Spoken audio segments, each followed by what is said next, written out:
Assalamualaikum warahmatullahi wabarakatuh. Kami dari kelompok Harapan Orang Tua, di sini kami akan mempresentasikan tugas besar dari mata kuliah interaksi manusia dan komputer mengenai aplikasi mobile JKN. Sebelum itu, perkenalkan kelompok anggota kami. Yang pertama dari rekan saya yaitu Alexa Fitra Helvandi, kemudian ada saya sendiri yaitu Almira Faradita Alifah, dan ada rekan saya yaitu Iwa Yunisari Sadini Putri. Yang pertama mengenai konsep dari aplikasi mobile JKN ini sendiri. Konseptual model dari aplikasi mobile JKN dirancang untuk mencerminkan mental model pengguna, bukan desainer, dengan pendekatan berbasis analogi dan metafor yang familiar.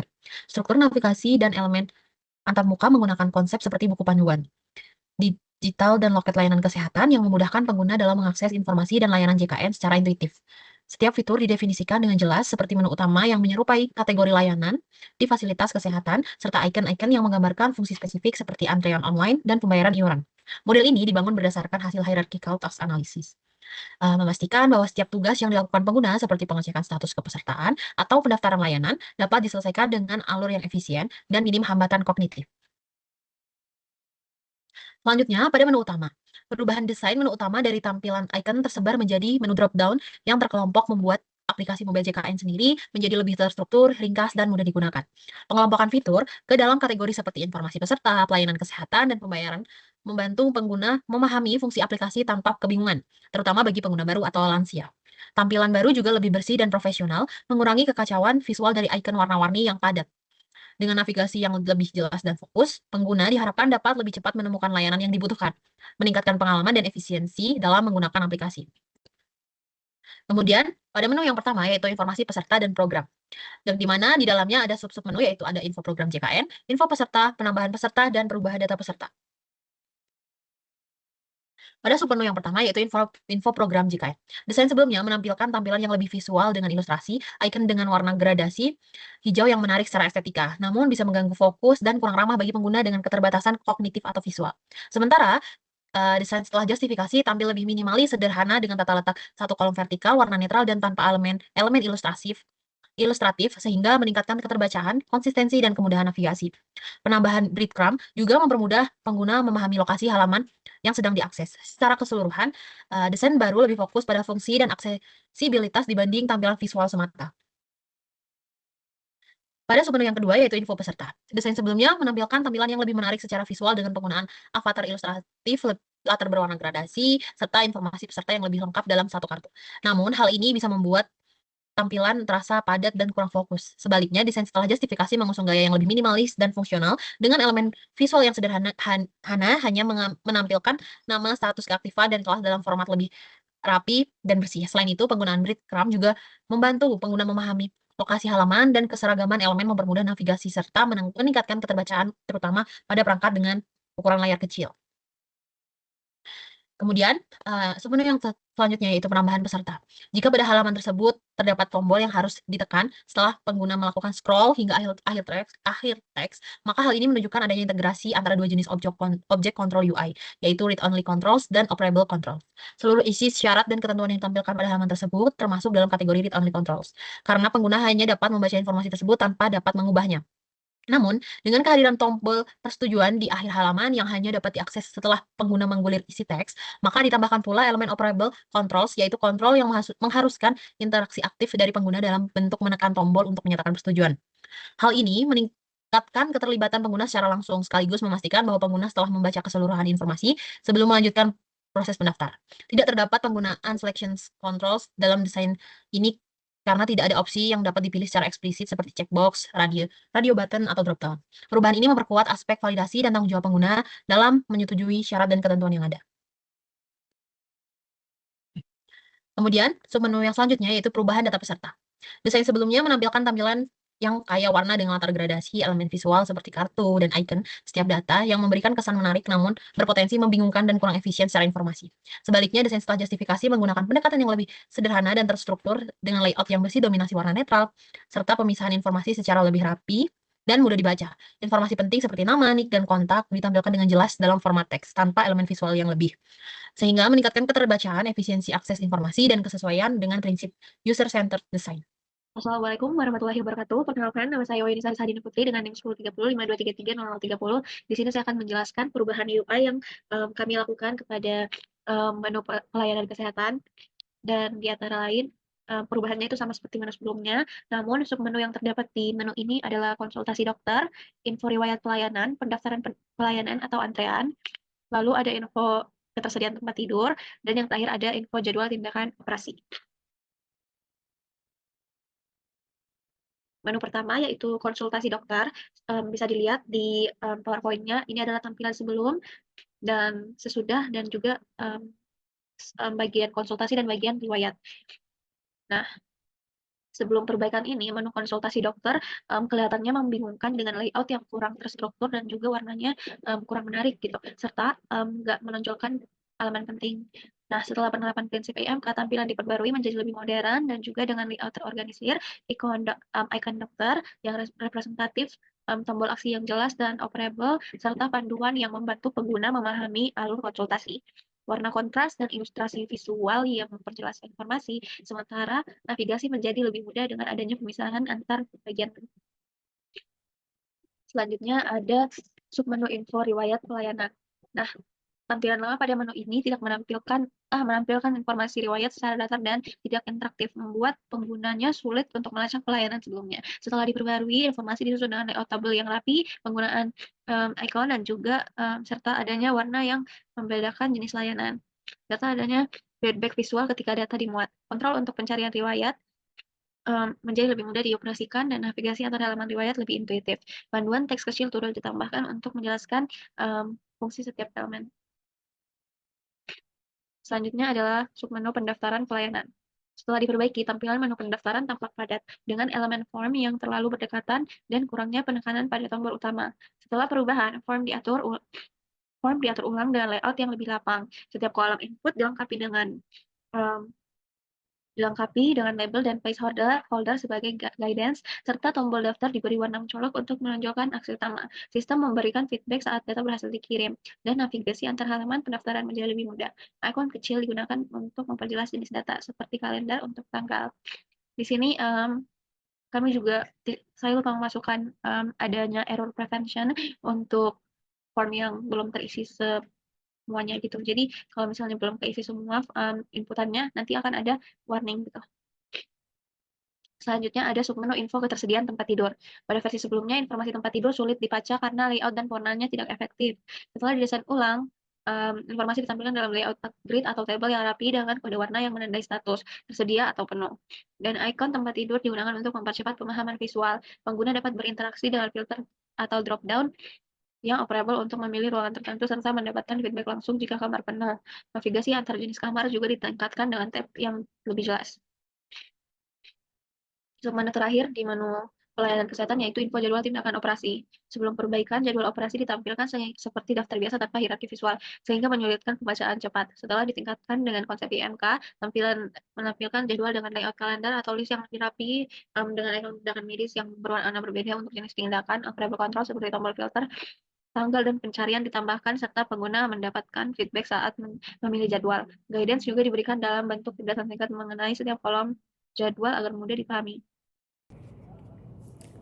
Selanjutnya, di sini saya Alexa Fitrael Fandi dengan NIM 1030523001108 akan melanjutkan bagian pembayaran dan iuran.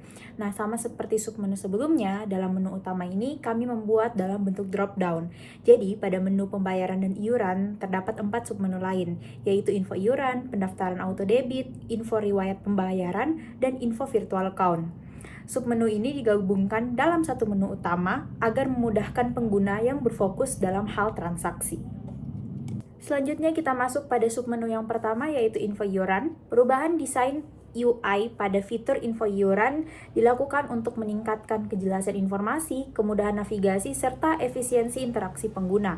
Pada desain sebelumnya, informasi ditampilkan dalam bentuk kartu dengan struktur yang kurang jelas dan penggunaan drop-down untuk melihat saldo yang tidak efisien bagi data yang bersifat statis. Sementara itu, desain baru menyajikan informasi peserta secara lebih terstruktur dalam tampilan horizontal yang memisahkan elemen seperti nama, nomor peserta, dan jumlah. Selanjutnya submenu pendaftaran auto debit. Jadi pada desain sebelumnya, seluruh pilihan bank dan non-bank langsung ditampilkan dalam satu layar, yang berpotensi membingungkan pengguna dan menyebabkan tampilan terasa padat. Pada desain baru, opsi interaksi difokuskan pada pemilihan kategori utama yaitu bank dan non-bank terlebih dahulu, sebelum pengguna diarahkan ke daftar layanan secara lebih spesifik. Pendekatan ini sesuai untuk perangkat layar sentuh karena memanfaatkan interaksi tab yang lebih terarah dan mengurangi beban kognitif pengguna. Selanjutnya submenu info riwayat pembayaran. Desain sebelumnya menampilkan terlalu banyak detail sekaligus dalam satu kartu, seperti nama peserta, channel, tanggal bayar, dan status yang membuat tampilan menjadi padat dan berulang.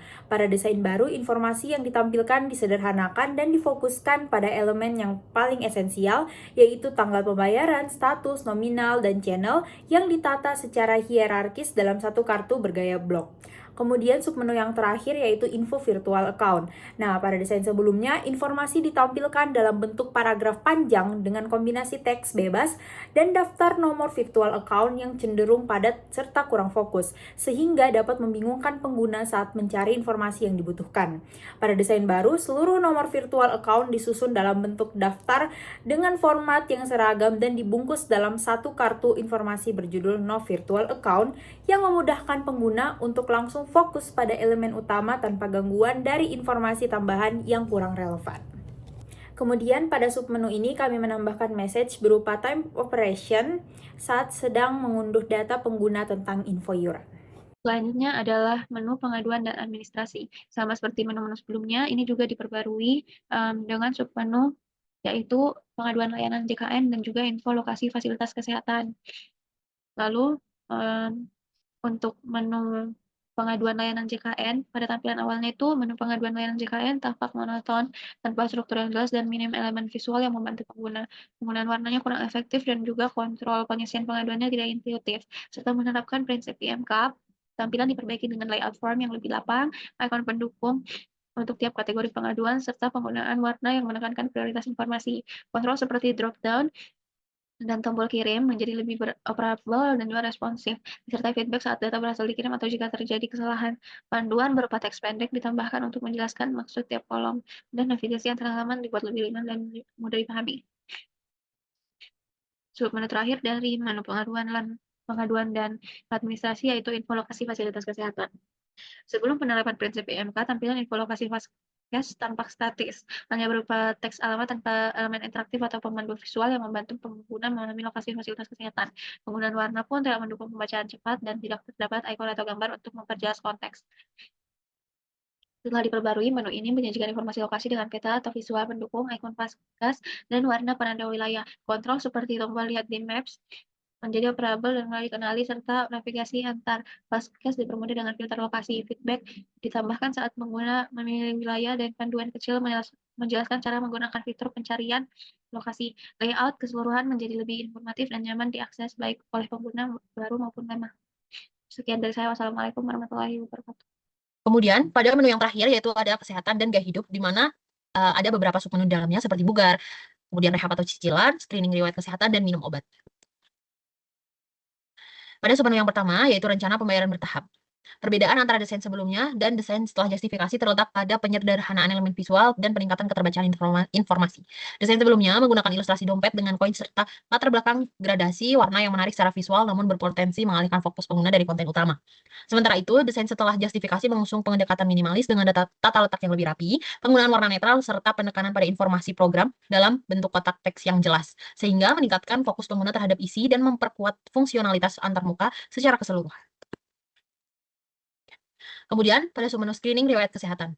Perbedaan antara desain sebelumnya dan desain setelah justifikasi terletak pada peningkatan kontras visual dan penekanan informasi latar belakang berpola yang kurang relevan serta drop-down sederhana dengan tampilan monoton yang dapat mengurangi fokus pengguna terhadap informasi utama. Pada desain setelah justifikasi, elemen visual disederhanakan dengan latar polos dan penggunaan blok warna abu-abu serta biru kontras untuk menyoroti nomor kartu BPJS, disertai dengan label nama peserta secara lebih menonjol, sehingga memudahkan identifikasi data dan meningkatkan keterbacaan serta kenyamanan pengguna. Submenu selanjutnya yaitu Bugar. Nah, perbedaan antara desain sebelumnya dan desain setelah justifikasi terletak pada peningkatan kontras visual dan penekanan informasi yang lebih jelas. Desain sebelumnya menggunakan latar belakang berpola yang kurang relevan serta drop-down sederhana dengan tampilan monoton yang dapat mengurangi fokus pengguna terhadap informasi utama. Pada desain setelah justifikasi, elemen visual disederhanakan dengan latar polos dan penggunaan blok warna abu-abu serta biru kontras untuk menyoroti nomor kartu BPJS, disertai dengan label nama peserta secara lebih menonjol sehingga memudahkan identifikasi data dan meningkatkan keterbacaan serta kenyamanan pengguna. Submenu selanjutnya yaitu minum obat. Pada desain sebelumnya, tampilan langsung memberikan notifikasi penolakan kepada pengguna yang tidak memiliki riwayat TBC, sehingga membatasi eksplorasi fitur dan menciptakan kesan eksklusif. Dalam desain baru, informasi dipecah menjadi dua bagian utama yaitu jadwal dan jenis obat, yang disusun dalam format tabulasi atau daftar ekspansi untuk memudahkan pengguna dalam mengakses informasi spesifik secara mandiri. Penggunaan objek UI berupa navigasi tab dan daftar interaktif sangat tepat untuk perangkat mobile karena mendukung interaksi sentuh yang efisien serta memperjelas struktur konten. Hal ini memberikan pengalaman pengguna yang lebih inklusif, fleksibel, dan intuitif. Sekian pemaparan presentasi kelompok kami pada tugas besar mata kuliah Interaksi Manusia dan Komputer. Lebih dan kurangnya mohon dimaafkan. Wassalamualaikum warahmatullahi wabarakatuh.